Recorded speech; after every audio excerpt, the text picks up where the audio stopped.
Elon Musk is about to pull off the largest IPO in human history. $1.75 trillion target valuation. More than every U.S. defense contractor combined. More than Coca-Cola, McDonald's, Disney, Nike, and Starbucks, all added together. And here's the part nobody is talking about. You're going to be one of the biggest buyers of SpaceX stock. Whether you want to be or not, how is that even possible? Because someone quietly changed the rules right before the biggest IPO in market history. And by the time most people figure out what happened, it'll already be done. But before we get to the rule change, you need to understand what SpaceX actually is.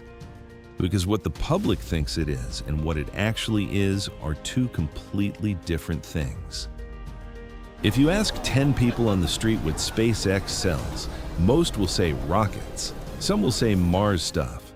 Both are wrong. SpaceX isn't a rocket company. It's actually three completely different businesses stacked on top of each other. And the rocket business isn't even the most important one. There's the good, the bad, and the ugly. And trust me, it gets pretty ugly. So let's start there. Most people have never heard of xAI. But after what happened earlier this year, they probably should have. xAI is Elon Musk's AI lab, founded in 2023 to compete with OpenAI and Anthropic. And a few months ago, SpaceX acquired xAI in an all-stock deal that valued the combined company at $1.25 trillion, with xAI itself accounting for $250 billion of that. $250 billion. For an AI company. Now, here's where it gets interesting. At $250 billion, you'd assume xAI is at least financially sound, right? Or that the people who built it still work there? None of those things are true. xAI was founded with 11 co-founders, researchers pulled from DeepMind, OpenAI, Google, and the University of Toronto, a genuine heavyweight team. By 2025, burning over $1 billion a month. By March 2026, every single one of the 11 co-founders had walked out. Then Elon, on his own platform, publicly admitted xAI had to be rebuilt from the foundations up, which is the polite way of saying the CEO of SpaceX just paid $250 billion for something that needs to be built from scratch. OpenAI. $24 billion revenue to $850 billion valuation. Anthropic, $30 billion plus revenue to $400 billion valuation. xAI, approximately $1 billion revenue to bought for $250 billion. The market is pricing xAI like it's Emirates. In reality, it's more like Spirit Airlines. Think of xAI as the reverse money printer of SpaceX. Instead of printing cash, it burns whatever cash the rest of the business generates. But xAI is only one of the three businesses. So what's actually making the money? This is the part most people picture when they hear SpaceX. The rockets, the launches, satellites going to orbit, cargo to the ISS, crewed missions for NASA.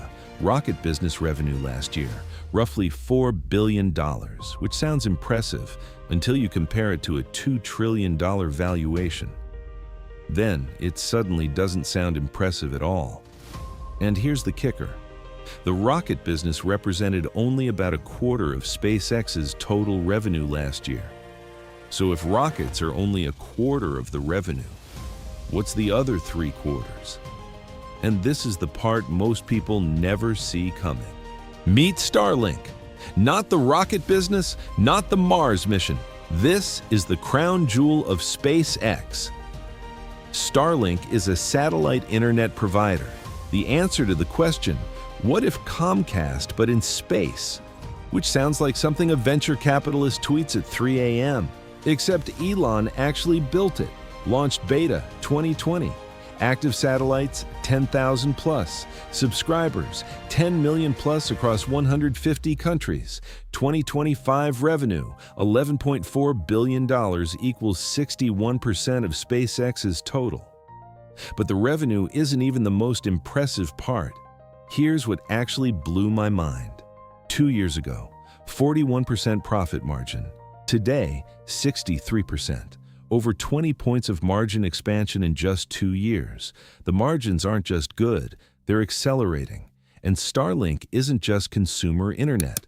There's a maritime version, an aviation version rolling out across commercial airlines, and a classified defense version called Starshield, with contracts at the Pentagon and the National Reconnaissance Office.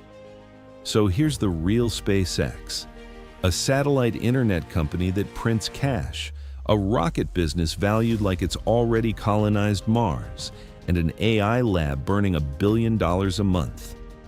The reality Starlink plus rockets equals approximately $8 billion in profits. XAI showed up and ruined the party. Combined company lost nearly $5 billion on $18.5 billion in revenue. Which brings us back to the question from the very beginning.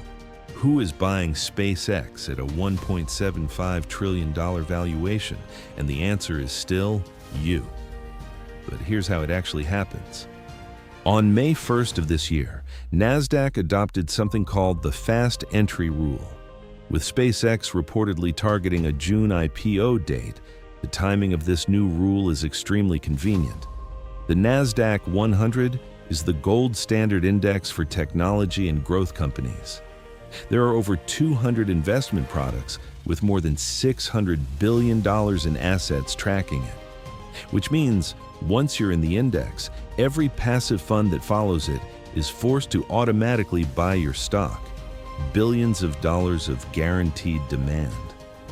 Under the old rules, a newly listed company had to wait at least 3 months before joining the Nasdaq 100.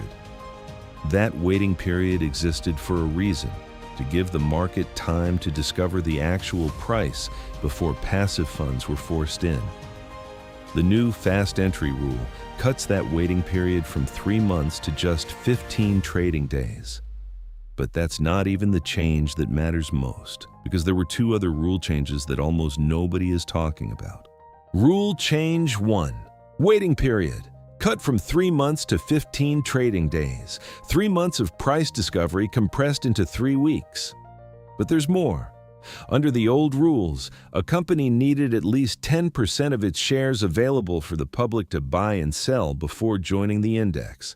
SpaceX is targeting a free float of 4 to 5%.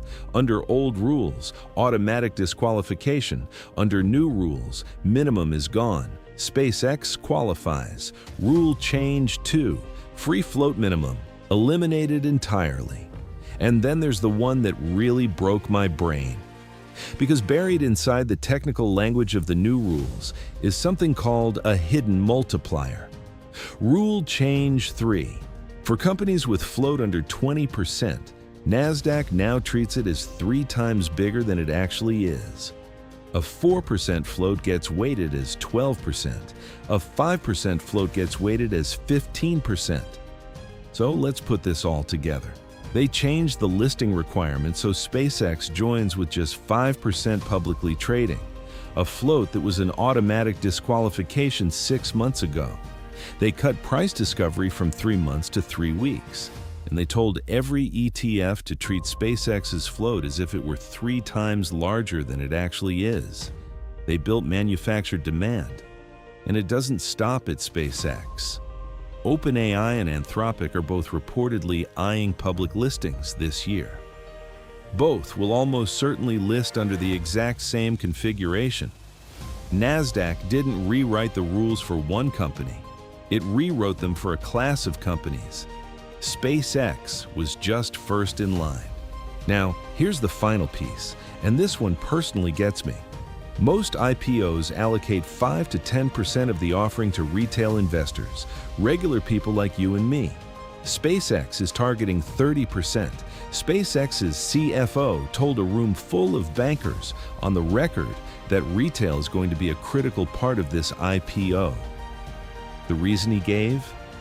That retail buyers have been incredibly supportive of us and of Elon for a long time. Translated out of corporate speak, the CFO of SpaceX told a room of bankers that the largest IPO in history is going to dump 30% of its supply on retail buyers, not for price stability, not for long-term alignment, because they're loyal to Elon. And that's how this story unfolds. The buyers are forced in early, the sellers get unlocked later. Shares move from insiders on a low-cost basis to passive funds and retail investors whose retirement accounts absorb them at peak valuation. Portfolio manager George Noble said it best, "Your 401k is the exit liquidity." If you have any retirement account holding U.S. stock index funds, within a few weeks of the SpaceX listing, you're going to own some stock. You won't have a vote on it. You won't have a choice. The mechanics of passive investing will just buy it for you. So here's the corrected version of SpaceX.